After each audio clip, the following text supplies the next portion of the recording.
Atsan da şimdi. Karnı alıp satın. Kayka para. Arkadan çıkarım, hani karşıydı var. Hayırlı çağırın da geliyor. Hadi. Lan. Yok bunu tut. Hadi lan aşitin ayıldır kayıtsan. Jiber, brigada jiber ya. Sen iyi yatırmayın da. Ha. Var. Gidiyor.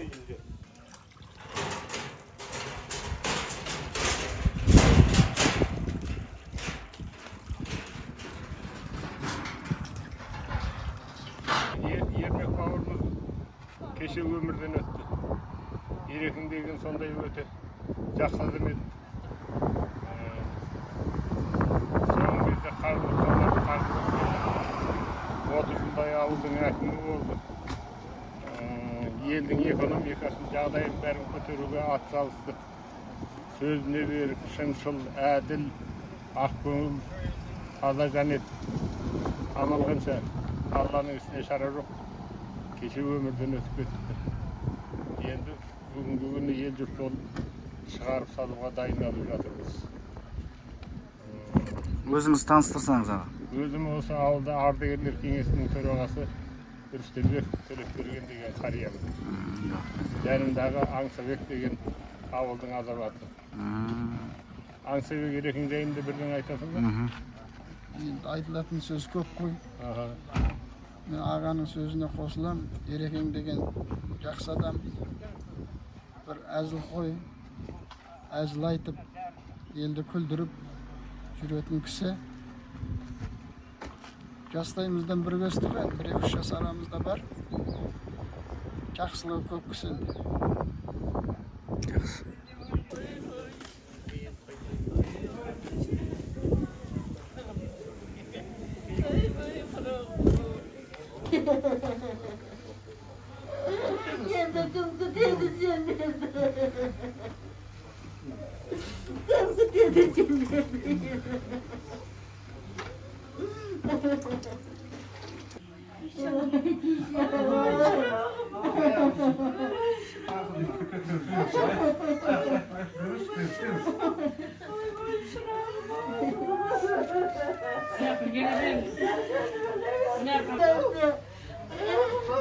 Ben tapmaya kaldım. Ellerimde tapmaya kaldım. Vay kız kuvat yedi koy. Parayı oturganın öldü bizge kuvat yedi koy. Ал, Орал. Мына бүгін енді өзің білесің, кеше Ермек Әзімұлы дүниеден өтті. Соған байланысты мына өзінің шаңырағында ауыл тұрғындарымен бірге бүгін қонақасына дайындалып жатырмыз. Өзің енді көп жылдан бері ол кісіні білесің. Ол сіз үшін қандай адам болып есте қалды? Ол кісі жақсы адам, сауатты адам. 27 жыл әкім болған ұстазымыз, былайша айтқанда. Жұмысқа қабылданғам сол кісіге. Еңбек жолымды осы кісімен бірге бастаған. Енді ортамыздан кетті. Жұмыстар істеп жатыр. Ермек Әзімұлымен әңгімелескенде не үйренетін едіңіз? Үйреніс, өтірік айтпау керек, жұмысты тындырып істеу керек. Көпшіліктен араласу керек, қорықпау керек, батыл болу керек. Сол туралы айтады. Басқаларға қандай үлгі бола алатын еді? Бәрі жақсы жағынан үлгі болады кісі. Айтатындай кісі етін. Енді ол кісіге арнап не айтқыңыз келеді? Не айтамыз? Оның есімі қалай есте қалуы тиіс деп ойлайсыз? Елге сыйлы, ақылын беріп, көпті көрген, көппен араласқан, достары көп. Сондай адам етін, жақсы адам. Үшін есте қалатын өмір бақи. Тұра бер шақты. Құдаға келе жатырмын ғой. Мынау соларды былайына турана параллель былай қойыңдар, анамен басында бір деген. Үшеу 4 сылыңдар ма? 4-4-4-ден. Екі қатар кетеді. Мына орындықтарын дәнді қойыңдар. Мынау палатының бәрін жіппен бәлеп шығу керек, Орал. Мына палатының бәрін алып. Ассалаумағалейкум. Уалейкумассалам. Өзіңізді таныстырып өтсеңіз. Менің есімім Әсет болады. Осы Ермек тәтенің көрші ағайын інісі болам. Осы біз Ақшабатыр ұрпағынамыз. Ермек тәтем тола айтатын болсақ, Ермек тәтем арман енді бір орнамай қалды сәл. Ақшабатыр болды басымызда. Ақшабатыр, Сартулды Ақшабатырдың атын ауыл қоям деген бір арманы бар еді. Ауылдың атын Ақшабатыр қоям деген арманы бар еді. Сол енді орындалмай қалды. Енді қалса келешек ұрпақ сол арманын орындасын деп тілейміз. Тәтем енді еңбекқор, жақсы кісі еді ғой. Ол кісіден енді талай нәрсені үйрендік. Талай сол кісінің ақылыменен талай тірек істедік. Осыдан бір 3 жыл бұрын 70 жас тойын жасадық. Осыда дайындалып. Енді міне бүгін тәтемізден айырылып отырмыз. Өте қайғы жағдай болып отыр. Ұрпақтарына енді Алла жақсылық берсін, сабыр берсін дейміз қыздарына. Енді ол тәте бәрімізге ортақ қой. Осы елдің азаматы ғой, елдің ұлы. Тәтемнің енді еңбек еткен еңбектер көп, айта барсақ. Ауылға істеген еңбегі 27 жыл әкім болды. Ол оңай емес, 27 жыл бойы бір ауылда әкім болып отырып, елдің тілін тауып, жағдайы жоқтардың жағдайын жасап. Сондай еңбектер көп енді тәтемнің. Тәтемнің еңбегін айта берсек, ауылға аналар алиясыз доқты. Өзі жағдай қаражатын өзі қосты қалтасынан. Одан кейін мынау Отан соғысының ардагерлеріне үлкен мүсін қойды. Ол да өзінің өтеуір жүгіріп жүріп, жаңағы еңбегінің арқасы ғой. Енді тәтемнің енді ұрсып атса да бір жақсы әзілдері болатын, күлдіріп жіберетін, ашуланып тұрсаң, әй би деп.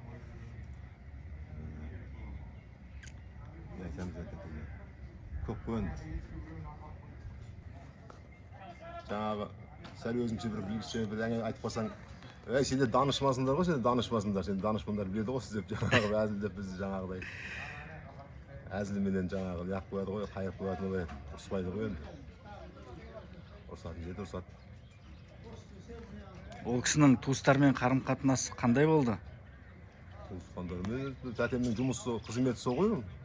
Ол кісінің қызметі, мамандығы туыстармен жақсы араласып, сол жердің көңілін тауып, негізгі жұмысы сол ғой тәтемнің, өзінің еңбегі. Бір адалдығы, тірлігі сол енді. Әйтеуір көмек беріп, қай жерде болса да қиналатын адам қасына табылады ғой, қай жерде болса да. Оның тәрбиесі, мінезі кейінгі ұрпаққа үлгі бола ала ма? Үлгі болады ғой енді. Көркем мінез дейді ғой. Алла тағала жаңағы пайғамбар айтады ғой. Көркем мінезі болу керек дейді, ең жақсы адам дейді. Сол енді жақсы адамның бірі ғой дедім. Көркем мінез еді ғой. Қашанда болса да мұңайып тұрсаң, ашуланып тұрсаң, әзілменен жаңағы көңіліңді басып, уайымдың бәрін ұмытқызып, күлдіріп, бір әзілін айтып өзінің сөйтіп отырса еді ғой. Енді тәтемнің жатқан жері жанаттан болсын, қайырлы болсын. Мына балаларын айтып, Алла сабырлық беріп, қыздарға, жеме, жанаттан болсын. Тәтем енді бір туар азамат еді ғой. Сол кісінің жолын берсін айтып, осы келесі ұрпақ балаларға өнеріне. Енді ол бәрі жаңағы ересіне дейді ғой. Тәтеден есімізде қалады ғой, әрқашанда. Рахмет. Ал Бағила әпке, мына енді осы жердегі көпшілік қасыңыздағы біреуіңізге әпке, біреуіңізге сіңлі дегендей сізге қарай жұмсап жіберді. Осы Бағила білсе енді Ермек Әзімұлы туралы осы кісі айтады деп. Өзіңіз енді Ермек Әзімұлы туралы бір естелік айтсаңыз, осына бейне жазбаға қалып кетсін. Дауысыңызды қаттырақ. Ермек ағам бүгін дүниеден өтті. Ағамыз өте жақсы кісі еді, ақылға. Аузын ашса жүрегі көрінетін еді. Ағамыздың жатқан жері жайлы болсын, топырақ торқа болсын, артындағы қалған ұрпақтар аман болсын. Сол аға өте жақсы кісі еді. Өзіңіз таныстырсаңыз? Менің атым Бағила. Қандай? Ағаның қарындасы болып келемін. Өзіңіз қосатыныңыз бар ма? Енді қайнағамыз жатқан алдынан жарылқасын Алла өте жақсы кісі еді, ақ көңіл, ақ жарқын. Неше жыл осы ауылда қызмет етті біз келін болып түскеннен. Талай жақсылықтарын көрдік, әйтеуір жақсы қызмет атқарды. Елге сыйлы, жақсы кісі еді. Енді Аллам алдынан жарылқасын. Өзіңіз таныстырсаңыз? Мен осы көшенің келінімін осы кісілердің. Осы көшеден мен Толқынай Асанова. Толқынай. Ол кісінің адам ретіндегі жақсы қасиеттері туралы не айтар едіңіз? Ол кісінің адам ретінде, ол кісі ешкімнің кеуілін қалдырған емес енді, мен білуімше. Өте жақсы кісі болды. Осы біздің ауылда әкімшілікте неше жыл әкім болып істеді. Әйтеуір үлкенге де, кішіге де ыржиып, күліп жүретін. Қимаймыз. Жақсы кісі еді. Ермек көтерме жайлы біраз әңгіме айтуға болады. Ерекен ауылдың үлкені болған, жақсы сыйы бар кісі еді. Ажалы кетіп жатыр. Сол үшін қамынан ағайын болып бәріміз жүгіріп тірлік жасап жатырмыз. Ауылда әкім болған, осы жылы болған. Аға деп сыйлағанбыз. Артық той болсын енді. Ел аман Мен осы ауылдың тұрғынымын, былайша келгенде Ерекеңнің бауырлары болып келеміз ғой енді. Небір сөздер айтылып жатыр ғой енді, сол сөздерге де алып қосарымыз жоқ. Былай жалпы бір сөзбен ол кісі өте бір жақсы адам етін деп сипат бере аламын ол кісіге. Жақсы. Өте жақсы кісі болған. Көңіл сонда. Осы ауылда қызметкер болды. Қызметкер болды.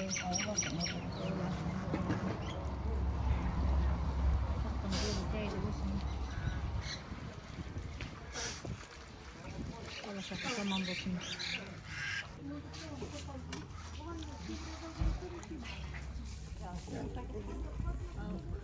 Неғып барады.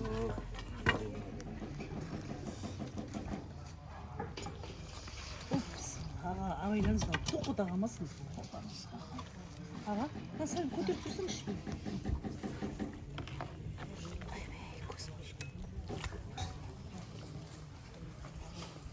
Кастрюль ананы босату керек сорып.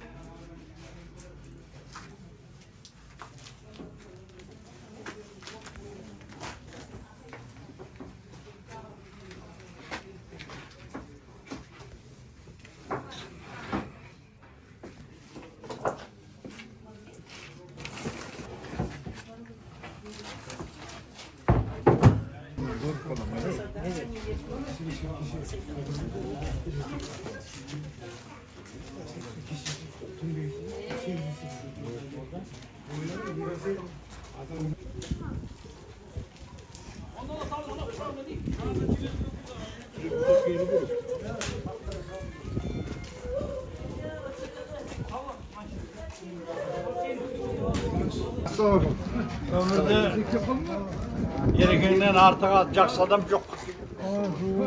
Ақ көңіл елдің бәрін кеуілін аулайтын азамат еді ғой. Ауылға сыйлы, құрметті. Сол құрметтің арқасында осы ауылда 30 жыл басқарды. Ондай басшы болған емес.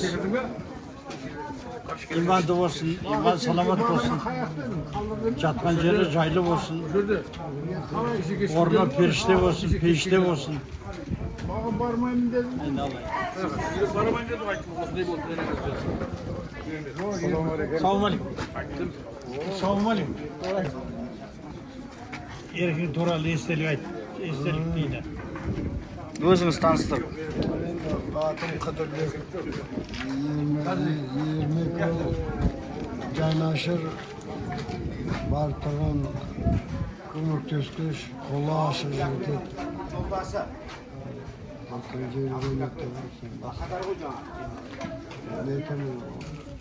Бұның істеген асылтарын санап жүріп жату мүмкін емес.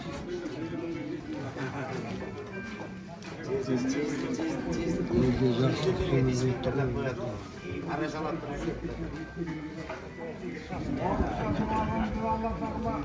жердің жайнатты болсын.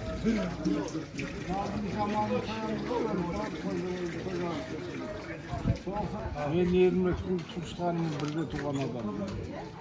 Атым Сапқозбек. Сапқозда туғанмын, үштеріне дел қашып жүргенде. Менің әкем сүйірге барып, сиыр бағып, дәні қаған. Ман тапқан сүйірге. Сөйтіп туғанын әпсемат көкем қоймал болып туға айтпесе, қоңыр қоям деген екен, қап-қара қоңыр болады. Ана кісіде болмайды дейді. Сіз білмейді, баяғы. Ермек туралы айтыңыз. Ермек соғы енді, Ермек әкім болды, неше жүрді, ол жүрді, қызмет істеді, халық үшін. Демалысқа шықты. Демалысқа шығып ауылда жүрді, көке болған, көке аманда, көке. Еттің жады ма, еттің жады? Кеше көргенде бір алдымен көрген. Мұндай болады деп айтып ойлағанда қой ешкім ондай болады, мұндай деген. Болған жоқ, төтеннен болды ғой жоқ.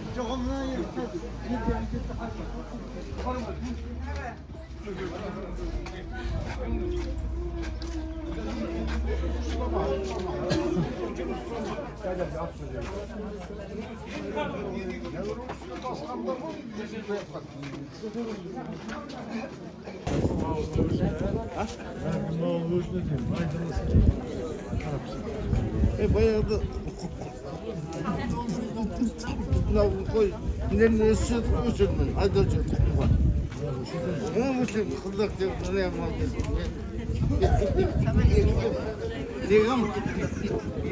деген қойшылар шығар соғылар бірінің артынан бірі жүріп соғыр ауқат таситын сөйтіп 10 күнде барып жүрді ғой қойшылар бәрі ішіп сатып ой өсірмін дейді өсірмін құмылерді ғой жек жаңа қайда байынде рахмет мынандай кешатыман бар мынаны ел шаруа алып қожалығын келесің бәрін беремін маған кедергілер Экспресс жаңа ма? 10 гектары еккенінде бұлдыр орнымен бұның алдын сепкен міне көршілерім асқар сәбиім жоқ сәбиім асқар сәбиім жиені бағып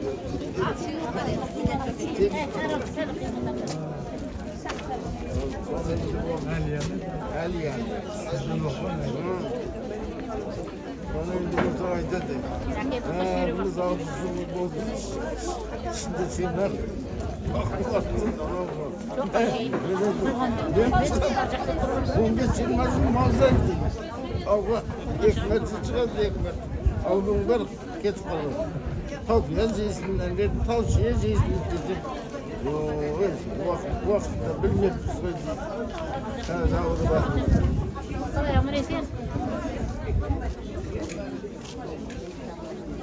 Sağ ol, sağ ol. Ulan da çıkmışsın değil mi?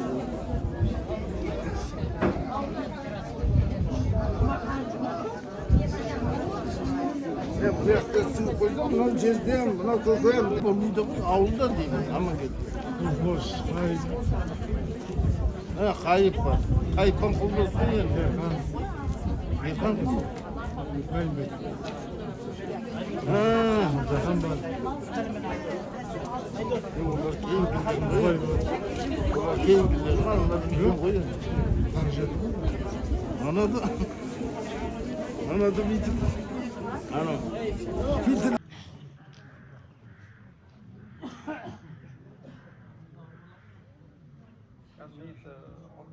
Құрметті ағайындар, Алла ниеттеріңізді қабыл етсін. Ермек ағамыздың Алла рухына шат, жайын жаннат етсін.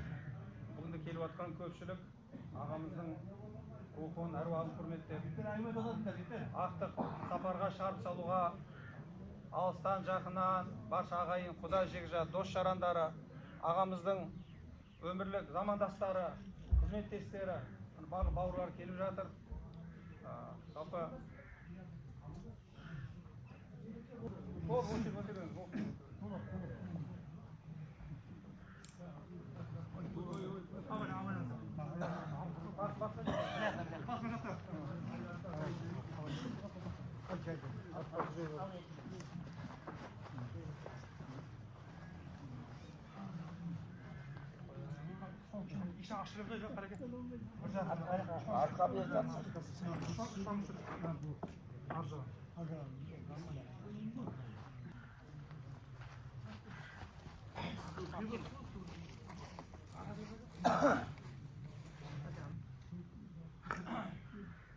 Bismillahirrahmanirrahim. Құрметті ағайындар, Алланың мейірімі, рахметі, кеңшілігі болсын. Баршаңыздың Алла ниеттеріңізді қабыл етсін. Біздерді жоқтан бар еткен әрбір мақлұқтың, жер мен аспанның барлығын иесі болған Раббымызға сансыз мадақтар. Біздерге екі әлемнің сардары болған хақ пен батылды, ақ пен қараны қияметке дейін бізге пайғамбар бола білген Мұхаммед саллаллаху алейхи вассаламға салауаттар болсын. Құрметті ағайын, біз мұсылманбыз, Алланың құлы, пайғамбарымыздың үмбеті, Құранымыз біздің өмірлік қияметке дейін біздер тура жолға бастайтын Алланың ұлы кітабы деп мойындаған жұртпыз, құрметті ағайындар. Бүгінде осы жұрт ақтық сапарға шығарып салуға өмірден өткен Ермек ағамыздың жаназа намазына келіп жатырмыз. Алла рухыны шат етсін, күнәларын Алла мағфирет етсін, Алла қабіріні жарық қылып, жәннаттың Алла тағала нығметтерін, дәрежесін Аллахым өзін нәсіп етсін. Адам баласы өмірде Алланың берген ғұмырын жасайды. Өмірде аз демейміз, көп демейміз, Құдай бергенін, Алланың бізге тарту еткенін, Алла біздерге лайық көрген өмір кешеміз, құрметті ағайындар. Сондықтан Алла тағала бізге осы ғұмырды өлшеммен берді.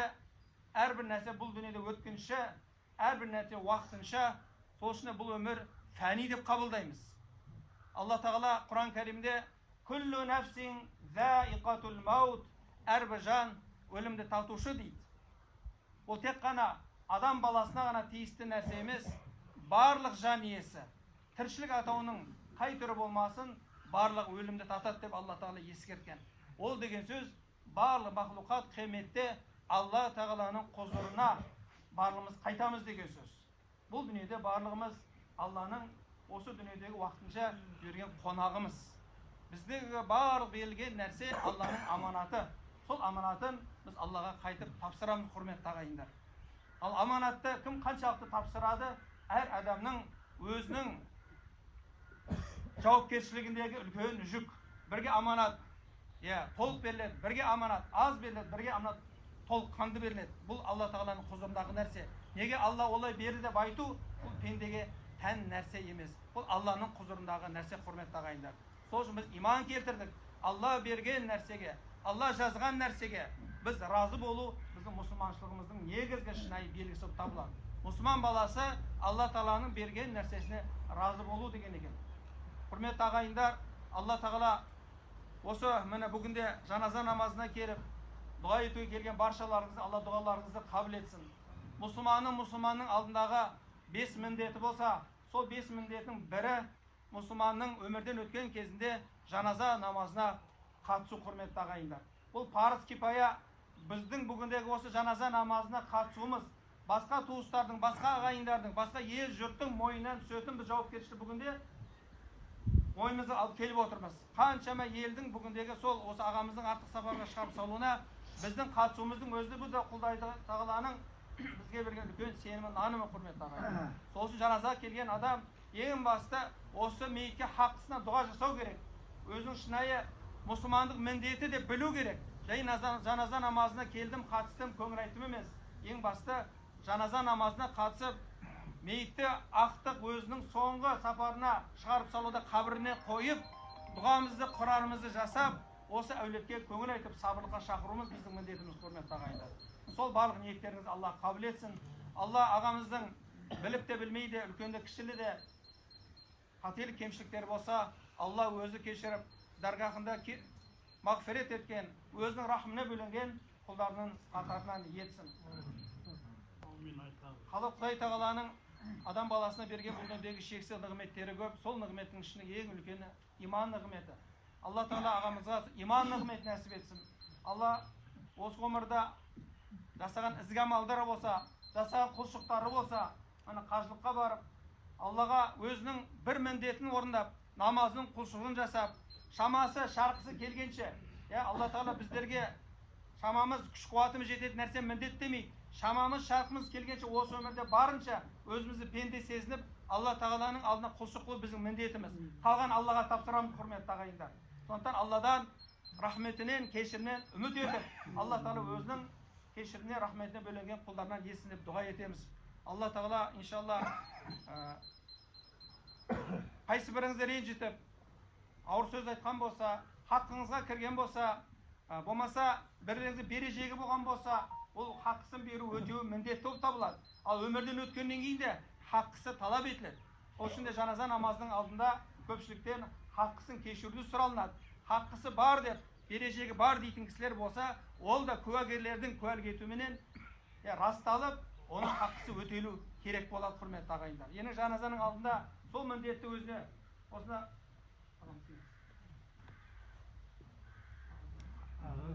ағамыздың бауыры елдің жұрттың алдында ағамыздың берешегі қарызы бар болса мойныма аламын деп сол жауапкершілікті елдің алдында, халықтың алдында сөз беріп, уағда беріп жатыр иншалла. Берешегі бар дейтін кісілер бар ма орталарыңызда?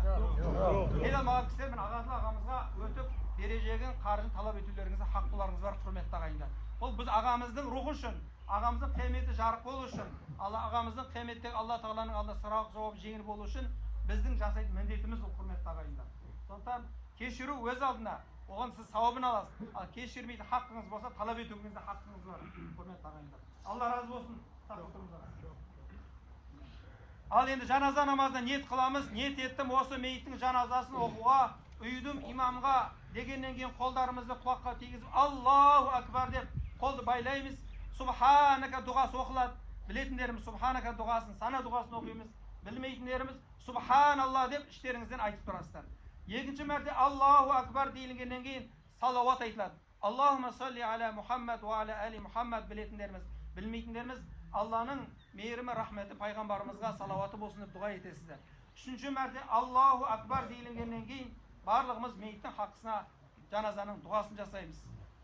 Төртінші мәрте Аллаху акбар дейілгеннен кейін бірінші оң жақа, кейін сол жақа ассаламу алейкум ва рахматулла деп сәлем беріп намазды тамамдаймыз, құрметті жамағат.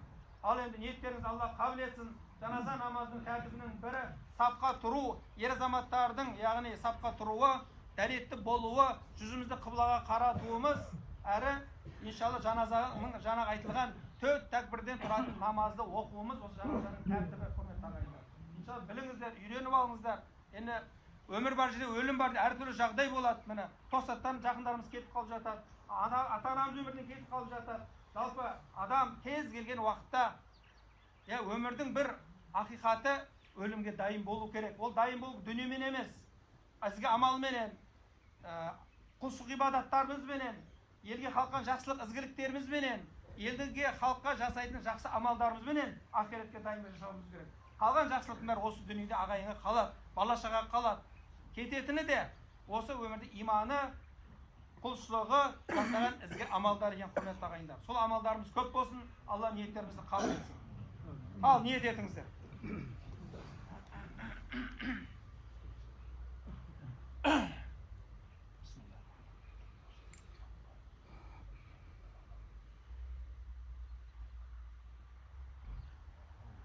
Allahu Akbar.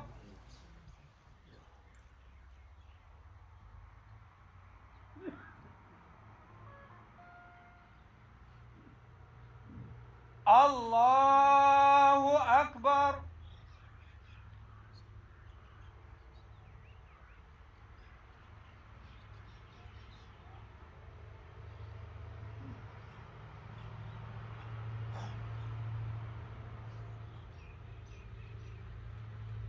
Allahu Akbar.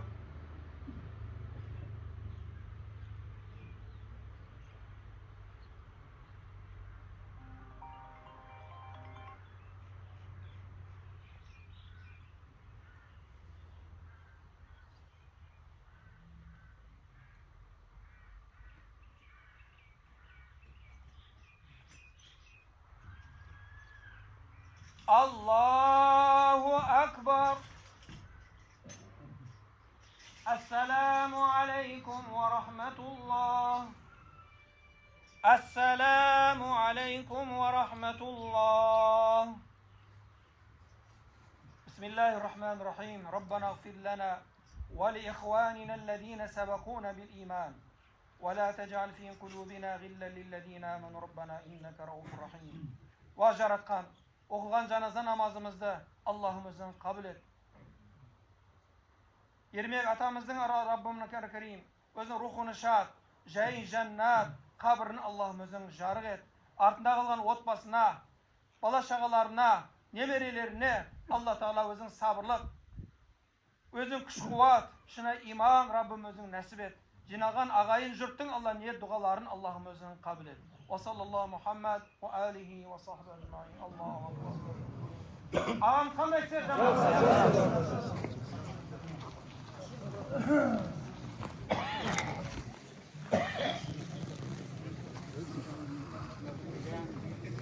Yol verdim, sürekli yol verdim zaman, yol açıyorum.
وللآخرة خير لك من الأولى ولسوف يعطيك ربك فترضى ألم يجدك يتيما ووجدك ضالا فهدى ووجدك عائلا فأغنى فأما اليتيم فلا تقهر وأما سائل فلا تنحر وأما بنعمة ربك فحديث صدق الله العظيم سبحان ربك رب العزة عما يصفون والسلام على المرسلين والحمد لله رب العالمين بسم الله الرحمن الرحيم الحمد لله رب العالمين صلى الله تعالى خير خلقه محمد وعلى آله وأصحابه أجمعين اللهم ارحمنا بالقرآن العظيم قدرeti güçlü жоқтан бар етуші бүкіл ғаламзаттың иесі ар-рахман ар-рахим бір өзіне мұқтажбыз бір өзінен пана тілеп бір өзінен дұға еттік осы оқылып жатқан Құран-ы Шәріптен аяттан болған сауаптармен қабыл ет Раббым Алла әзім ұлы Ермек ағаға сауабымен жеткен ол құлында Раббым Алла сұрақтар туындап жатқанда Раббым жаратушы бір Алла Адам алейхиуассаламның ұрпағынамын İbrahim aleyhisselam zürriyatınamın, Muhammed sallallahu aleyhisselamın ümmetinamın. Benim kasetli İslam, kitabım Es-Salatu al-Kur'an, kıblam kakvam mağjanda, elhamdülillah, la ilahe illallah, Muhammedur Resulullah dep dur şavap verin Allah Teala'm nasip et. Amal kitabın 10 jağından çıgarudu nasip et.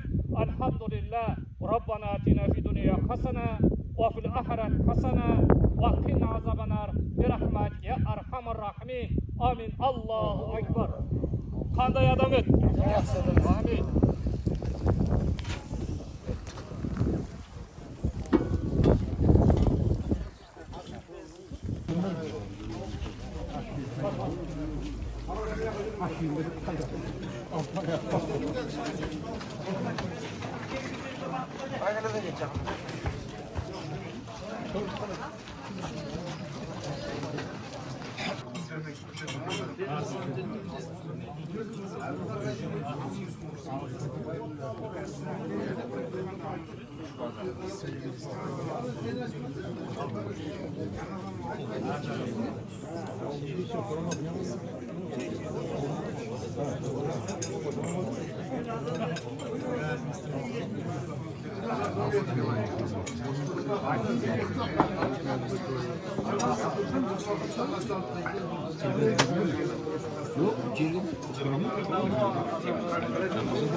Ермек ағаның ең соңғы сапарына шығарып салған келген ағайын, туған, құда жеңгат бауырлар. Енді 40-ы 24 дедім байды? Майдың 24-і 40-ы болады. Мынау келген кісілерге Алланың нұры жаусын дейсіңіз. Алланың саламат жақсылық игіліктері болсын ағайын туғандар. Endi ruxsat bolsa mына qariyalardan bata surap, bu yoqda jolga chiqатын kishilar bor ekan. Siz Qur'onga jol bereyik. Safqozbek aka. Amin. Kam bata beresizmi?